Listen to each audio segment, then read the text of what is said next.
petition or for green card processing, I usually recommend at the very first contact, just provide basic information. My name is so-and-so, I found your name I was at the presentation, or somebody else gave me your name. I'd like to talk to you about H-1B visas. Are you available for a consultation? That's pretty much all you need to do.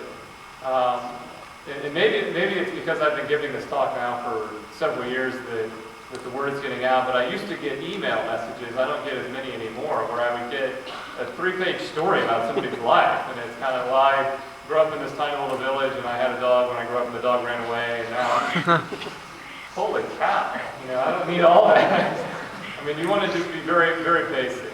And then also on that note too, I think depending upon what kind of contact information you have, I think a phone call is helpful. An email, if you're going to use email communication, I suggest that you send one email to one attorney at a time. I've been copied on emails where it's kind of, I've gotten that. I grew up in this little village and had a dog, and it was sent to my 20 other immigration colleagues in the city of Columbus. And that's not a good way to approach it, because now I'm thinking, okay, so I got this message and then 19 other attorneys got this message. I don't recommend that approach. I don't respond to those inquiries. And also the other thing to talk about keeping the inquiry basic is you want to protect your confidential information. So you don't want to provide too much information at the beginning. You want to keep your information pretty basic. Ask about fees. If you are the one who is going to be retaining the attorney, talk about, do you charge a consultation fee? Do you have hourly rates? Do you have fixed rates? These are all fair questions that you need to be asking. Some attorneys charge for consultations, some do not. Some attorneys charge only by the hour, some charge only by fixed fee. So the key is that you want to avoid surprises, so that at the end of the day you don't get a bill for $100,000 and it's a surprise. I don't send out a lot of $100,000 bills, but I'd like to. So what we'll do now, I'll take a few questions and then I'll wrap up, and then we'll go from there. Yeah, I don't know how you want to handle the questions. If you want to field them, or you just want people to...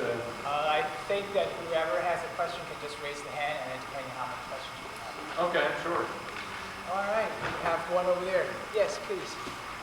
I was wondering, where can you find the lawyers? Private lawyers? I'm sorry, the question, I can't hear the question. Sorry that we don't have a camera for you, but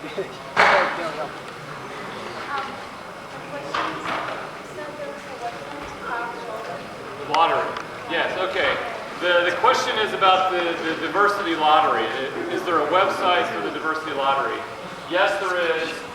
Go to the United States State Department, U.S. State Department, and then search under diversity lottery, and you'll find information about that. And then for the current year, it's passed, but the next year it will run roughly October to November. But the United States State Department. Good question. Yes. can you stand up? Okay, if everybody can kind of keep the chatter to a minimum so we can hear the question.